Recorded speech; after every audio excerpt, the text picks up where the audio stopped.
Ndonë se këtë vit sipërfaqja mbjellë me grur në qarkun e Shkodrës nuk i ka kaluar 1500 hektar, prodhimi ka rezultuar i kënaqshëm. Këtë e konfirmon edhe specialisti i Qendrës Shkencore të Transferimit të Teknologjive Bujqësore në Shkodër, Konstantin Hajkola. Qarku jon mbjell pak grur, nuk e dia e kalojmë 1500 hektarshin, por kushtet klimatike këtë vit ishin favorshme, sidomos për zonën e Nën Shkodrës, kështu që përgjithësi ata që i mollën grun morën rendimente relativisht mira.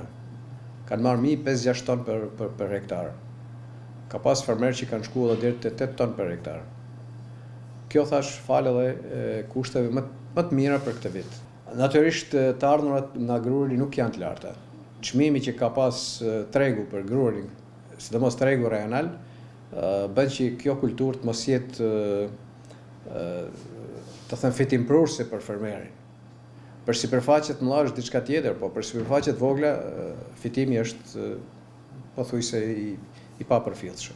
Sipas Hajkolës, në shkallë vendi këtë vit janë mbjellë rreth 70.000 hektar, rreth 10.000 hektar më pak se një vit më parë, por gjithsesi është arritur një sasi e konsiderueshme prodhimi. Nuk e di e kemi arritur të 70.000 hektar dhe rendimenti ka qenë i mirë, ka qenë mbi 35 kintal për hektar mesatarje. Por ka zona si Korça ku merren edhe 7-8 ton për hektar. Në shkallë kombëtare, përveç sipërfaqes më të ulë që kena pas, janë gati 10.000 hektar më pak se sa në 2024. Kështu që, por rendimenti ka qenë shumë më i mirë se sa i 2024. Pavarësisht interesit ose jo të fermerit, por një pjesë e mirë e tokave në Myzeqe, në fushën e Korçës, janë zënë me grun, dhe rendimentet kanë qenë të kënaqshme. Ai thekson se në rajonin e Ballkanit ka nisur një prirje për zëvendësimin e ministrit me grurin në ushqimin e blegtërisë. Ky ndryshim, sipas tij, meriton një analizë të thelluar për të parë nëse ka leverdi ekonomike që të zgjerohet më tej sipërfaqja mbjellë me grur. Ajo që po ndodh sot, është fakti që me që gruri ka pas një prodhim të mirë në rajon, po shkëmbehet në turshyrjen e blegtërisë me misrin, po i zën vendin e misrit.